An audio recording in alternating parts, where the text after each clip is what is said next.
bratty sister had an affair with my husband of 2 months, got pregnant, and then had the nerve to pack my bags and kick me out so she could live with him and my parents supported them. Just 3 months ago, I, F28, was married to the love of my life, Wes, M32, after being with him for 4 years.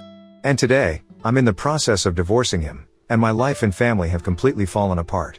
I have no support from my own family, and the only people I can rely on are my friends, thank God for them, or I'd be a bigger mess than I am now.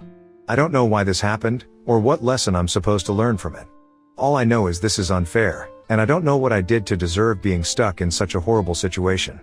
I have an older sister, Meg, F34. Meg and I have always had an okay relationship. There's a big age gap between us, so we never really had the chance to form that sisterly bond. I wasn't even a teenager when she left for college out of state. I wouldn't say we hated each other, well, now we do, but as kids, I don't think we hated each other, at least I didn't hate her, but we also weren't the typical close best friend-sister duo. There's no Elsa and Anna going on here. Our parents, too, never forced us to develop a bond. We did things as a family, but both she and I were allowed to be our own people, which was a good thing. Years later, when I went to college, things improved a little between us. I think since we were both adults, we could relate to each other better. I didn't go to the same university as her, and we weren't in the same state, but we still talked more than before, which is why this coming from her was the biggest shock of my life. When I was 24, I met Wes. He was an alumnus of my college and had come for a party. That's where we met, hit it off, and started dating soon after. By year 2 of our relationship, I had introduced him to my family. He popped the question a year ago, and we got married 3 months ago. I had the perfect life, I'm not going to lie. I had a fiancé who loved me, a good job in a field I chose for myself, and Wes was doing well, too. Everything was going great until 3 months ago. Meg, on the other hand, had a more difficult personal life. She got married when she was 25 to a man none of us liked. It was obvious he wasn't good for her, but no matter what we said, she wouldn't budge from her decision. So we let her be because that's all we could do. It wasn't a happy marriage by any means. He forced or rather manipulated her into leaving her job, which she did, making her financially dependent on him. My parents and I asked her many times if she was okay with it and told her we'd support her if she wanted to leave, but she always said no and asked us not to meddle. The breaking point for us, or rather me, came when she claimed I was hellbent on destroying her marriage because I had no one of my own. This was 5 years ago, before I met Wes. I knew then there was no point in arguing with her or trying to make her see sense. She was behaving like a woman who was blind in love by choice, and any help offered was seen as an affront. That was the last time I spoke to her about her a-hole of a husband, and we had very limited contact for close to 2 years after that. When I was 25 and she was 31, she finally got divorced. I never asked her the reason because I didn't want to meddle, not even a little. She tried to talk to me about it, but I always shut her down. Call me cruel or whatever, but I didn't have the energy or willingness to participate in it again. For years, I'd tried looking out for her, but in the end, I was blamed and shamed for it, and there was just no way I was engaging again. It pissed her off a lot, because I assumed she wanted support at that time, but I was out. This isn't to say I was downright cruel or mean to her. We patched up, sort of, and spent time together talking, hanging out. She'd moved to my state, and she even ranted about her issues to me, but I never gave any input. She was welcome to grieve and complain, but I wasn't going to open my mouth when it came to her ex-husband. She knew this, and it pissed her off, so much so that she sometimes tried to rile me up and get a reaction, but I knew better than to fall for it. Wes, for his part, could never understand the dynamic between me and my sister. He used to defend her and say that her judgment was clouded because of her husband, and that I shouldn't hold that against her. According to him, it's natural for people to behave this way when they're in love or when they've made a decision for themselves and it turns out to be wrong. No one likes to admit they screwed up, especially when others told them not to do something. I agree with him on this. No one likes being told, "I told you so." But downright accusing someone of being a homewrecker is vile and disgusting, and I wasn't going to put up with it. And it's hilarious how she accused me of being a homewrecker when she's the one who had an affair with my husband. Anyway, so Wes and Meg had an okay relationship, in the sense that it was as okay as I allowed. I didn't engage with her much, so Wes's contact with her was limited as well. We met when we had time, and he always had a more sympathetic take towards her than I did. All through my relationship with him, I never suspected they were involved. Their interaction was limited, and I never imagined I would have to worry about something like this because Wes wasn't the kind of man to cheat. We got married 3 months ago, and everything was great. We had a great ceremony, Our families were happy, and everyone attended. It was wonderful, but we postponed the honeymoon because we wanted to go on the Disneyland cruise. We knew we wouldn't get leave for 2 big vacations. So, right after the wedding, we focused on decorating the house. I had moved in with him, the house is in his name, and things were good for the first couple of weeks. Well, I only got a couple of weeks with him because, about a month ago, my dear sister called me up crying, saying she needed to talk. I didn't have the energy for another one of her sob sessions, and I said the same to Wes, and for a change, he agreed with me. Little did I know what was coming. I told her I was busy, but she kept insisting it was urgent and we needed to meet. I invited her over, and Wes was there too. She looked uncomfortable, and Wes, in hindsight, seemed like he wanted to be anywhere but in that room. She told me she was pregnant, and then started crying. Before I could ask anything, she said Wes was the father. It took me a minute to process what she was saying. I looked at her and Wes, who, to his credit, looked as shocked as I was, and I started laughing. I thought it was some elaborate prank. But Wes wasn't laughing, and Meg was still crying. I turned to Wes, asking what was going on, and he muttered, "You can't be pregnant." I asked what the hell he meant by that, and before he could answer, Meg interrupted and said they'd hooked up a month ago, and she was sure Wes was the father. I swear I couldn't think straight for a minute. I just stared at her like a deer in headlights, and when she didn't say anything else, I looked at Wes. He broke down crying, saying it was a one-time thing, that it meant nothing, and that he never thought she'd get pregnant. As if that was the issue. I told her to leave, and I told Wes to get out too. I couldn't look at them anymore and needed time to process what had happened. Meg looked at me like I was the one who had committed some unforgivable crime. She had the audacity to say that she should be the one staying in the house since she was pregnant, and I was not. It took every ounce of self-control not to slap her right there. I looked at Wes in disbelief, and he told her to leave, which she did. Wes left too, though I don't think they left together, but at this point, who knows? If he could get her pregnant, he sure could leave with her. I think I sat there for hours, unable to think. My mind was just numb.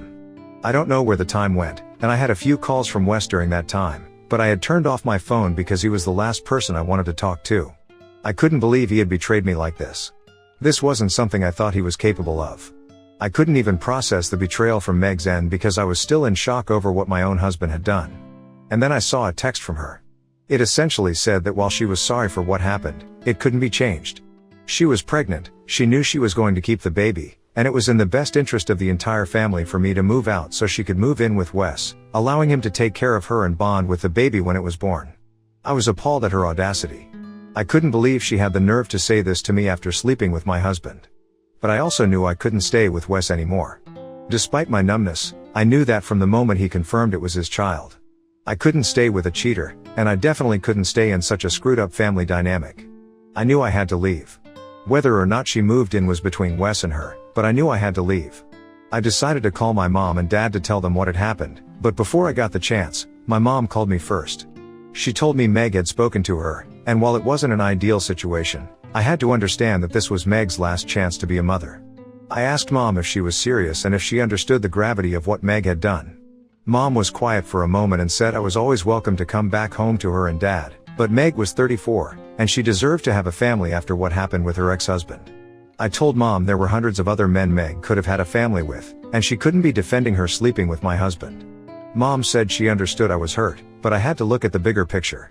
She said maybe it was God's will because Meg got pregnant so easily, and if it was, I had to make way for his plan rather than focus on my own life. I cried for the first time after hearing this from Mom. I couldn't believe she was supporting Meg over me when I was clearly the one who had been wronged. I disconnected the call. I knew there was nothing left for me. In the snap of a finger, my entire family had been taken from me. My husband, my sister, and my parents. I was all alone, and there was nothing I could do to change that. That's when I knew for sure I was moving out and going no contact with all of them. They could all eat crap. This was just too much for me to handle. It's still too much. It's only been about 2 months since I found out, and I hadn't thought they'd drag me into more drama, but here we are. I can't escape them, unfortunately. Anyway, that night, I texted Wes that I still didn't want to see him for a couple of days. He called me back immediately, but I didn't answer. He sent a barrage of texts, apologizing and saying he didn't know what had come over him, but I wasn't in the mood to engage. I called my friend Sarah and briefly told her what was up and that I needed a place to stay until I could figure something out. She told me I could stay as long as I needed. She came over with some wine and pasta, and we ate while I cried and cried like I hadn't cried in years. She stayed with me for 2 whole days, thank God for good friends, and helped me pack my stuff. It was so much easier to deal with things having her around. There were moments when I went completely numb and couldn't get up, and she took charge and got things sorted. Once my stuff was packed and loaded in the car, I called Wes and told him he could come home now. It took him 20 minutes to arrive, and when he did, he couldn't look me in the eye. He said he was sorry and that he was glad I was giving him a chance to talk, and even though he had no justification, he still hoped I'd forgive him. I didn't say anything, just handed him the house keys and got in the car. By the time he realized what had happened, I was already gone with Sarah. I haven't had any contact with him since. He has sent texts, but I haven't responded. I filed for divorce immediately, and while he initially tried to fight it, he eventually stopped. I stayed with Sarah for about 3 weeks before finding a place of my own. It's a small studio, but it's more than enough for me. Wes is the only one who's still unblocked on my phone, and that's on my lawyer's advice. I've gone no contact with my parents and sister, and I prefer to keep it that way because I don't have the energy for their toxicity anymore. I thought they would get the hint and stay out of my life, but I guess that's not how it's supposed to be because now, I see Meg on my doorstep. I don't know how she got my address or what she wanted, but there she was, saying she needed to talk. I closed the door in her face because I didn't want to see her, let alone talk to her. But she didn't leave. She kept banging on my door, and I told her to go away, or I'd call the cops, but she didn't leave. She did stop knocking, but she didn't leave. I found that out the hard way. After about 20 minutes of silence, I assumed she was gone and decided to go out. I got into my car, but what I couldn't see was that she had followed me in her car. I stopped on the way to grab coffee, and she stopped me there. She said I had to talk to her, that I owed it to her. I yanked my arm away and told her I didn't owe her anything, and she could get lost for all I cared. She said she understood I hated her at the moment, but as the auntie to her baby, I had a duty and had already failed to discharge it. I had no idea what she was talking about, and I told her in no uncertain terms that I wasn't her kid's aunt. I'm no aunt to a child from my ex-husband, and I needed to be kept out of this mess. She said if I had warned her about Wes, she wouldn't be in this position, and I wouldn't have had to end my marriage. I didn't know what she was talking about, and I admit, at that point, I should have walked away, but curiosity got the better of me. I asked her what was wrong, and she broke down crying.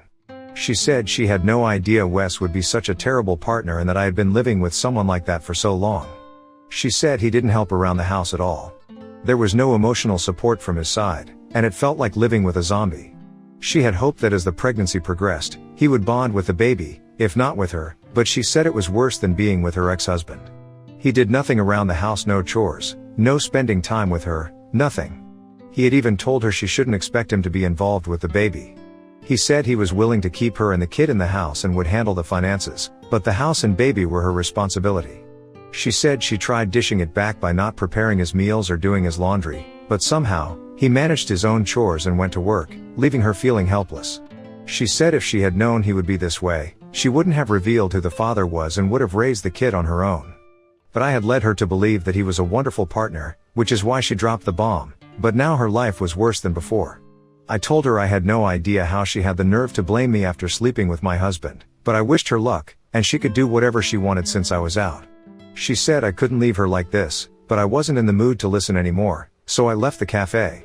Now, I'm sitting in my car typing this out because I don't know what to do, how to feel, or who to talk to. This is such a big mess, and I don't know if I'll ever be able to make my way out of this. I just hope she doesn't contact me again, and I hope Wes doesn't find out she met me. I'm worried if he does, he'll start texting and calling me again, and I don't have the energy to deal with that anymore. Edit, I went through all the comments, and they've opened my eyes to what really happened. I was too stunned to process Meg's reaction, but now I realize she may have purposely baby-trapped Wes because she thought he was a good partner, especially after her horrible experience with her ex-husband. I'm not excusing Wes, he hurt me beyond repair, but the more I think about it, the more likely it seems. Her entire tirade earlier was about how she felt cheated because Wes wasn't the partner I propped him up to be. But why should that bother her? Why would she say that if I'd told her the truth, things would be the same? It's disgusting and appalling how vile she can be. I can't believe I second-guessed myself after what she said. And the confusing part is that Wes has never been the way she described him. He's always been so hands-on, and her description seems like a lie. I've never known him to be a slacker, and this behavior baffles me completely. I don't know why he's doing this, and I don't want to know either. I'm still struggling with the betrayal, and it's been very hard to adjust to this new normal. I don't want more drama at their expense. They can have the mess they've created. I'm out. Update 1, I wasn't out of this. No matter how hard I try, I keep getting pulled back into their chaos. I had no intention of telling Wes about my meeting with Meg, and I had no desire to contact her again. I had left them to their own devices, but Wes showed up at my house. I don't know how they know where I live. I know Sarah hasn't told them, and I haven't had anyone over who would snitch. Maybe they're stalking me from work, or Wes still has access to my location, though I know that's not possible. Anyway, when I opened the door, it looked like I was meeting a ghost. He was a shell of himself. His cheeks were sunken, and he had dark circles as big as craters. If I didn't absolutely hate him, I might have rushed over and hugged him. That was my reflex, if I'm being honest, but I had to control myself. He said he needed to talk to me one last time and wouldn't bother me again. I let him in, and he spoke for about half an hour. He apologized over and over, saying he was disgusted with himself. He told me that Meg came over one day while I was at work, looking for me, and when he told her I wasn't there, she broke down crying. She started off by saying she regretted not having a closer relationship with me and would do anything to fix that. Wes said she asked for his help in making this happen. She was crying a lot, and he said he was consoling her, and one thing led to another. I couldn't control my anger when he said that. I told him there was no justification for what he'd done, and he said he knew he had screwed up and had no excuse. He said he just wanted me to know what had happened. He swore that was the only time anything like that had happened, and he had wanted to tell me immediately, but Meg begged him not to. Even when she told us she was pregnant, he said he was against her keeping it and had asked her to abort it, but she was adamant about keeping the baby. Wes said if I gave him one more chance, he would cut off all contact with her and the baby and start fresh with me. He said he had been acting like a terrible partner on purpose to show Meg they would never be a family, no matter what she tried to pretend. He told me my parents and Meg were manipulating him into accepting the situation, but he knew it was wrong. I asked if he was going to marry Meg, and he said he was in the process of kicking her out. He had tried backhanded tactics, but they hadn't worked, so now he had to face it head on and kick her out himself. He still held out hope I'd forgive him, and he said he'd chosen to wait for me. I told him there was almost no chance I'd ever go back to him because I couldn't get over the betrayal. I said nothing could be worse than him sleeping with my own sister. I told him he had the luxury of ignoring what happened and moving on, but I was stuck with his family for life. There was already too much unavoidable involvement on my part, and I didn't want to complicate things further. He begged me to reconsider, but I stayed firm. I told him I was going to proceed with the divorce, no matter what, and there was no point dragging it out. He looked heartbroken, and it was just so sad. Despite everything, I still love the guy. That's the worst part. I love him so much, but I can never overlook what he's done. That's the tragedy of it all. Update 2, for those waiting for a dramatic update, I'm sorry to disappoint you. I've gone completely low contact with Wes, and the divorce will be finalized in a couple of weeks. He's kicked Meg out, and she somehow found a way to blame me for it, but honestly, at this point, I don't even care. My parents tried getting in touch with me to argue Meg's case to Wes. I don't know what kind of stuff they're on to even suggest something like that, but I didn't respond. There's no point talking to people so indifferent to other people's pain that they don't even know what to say. Other than that, life is normal. I mean, as normal as it can be in these circumstances. There are still days when I break down uncontrollably, but overall, I'm doing better. I have my friends, I have my job, and I keep myself busy, and I don't think I should expect any more from myself so soon. I genuinely feel the worst is over, and I know I'll be going no contact with the baby too. I know it's not the baby's fault, but it's best for me to stay as far away from this mess as possible.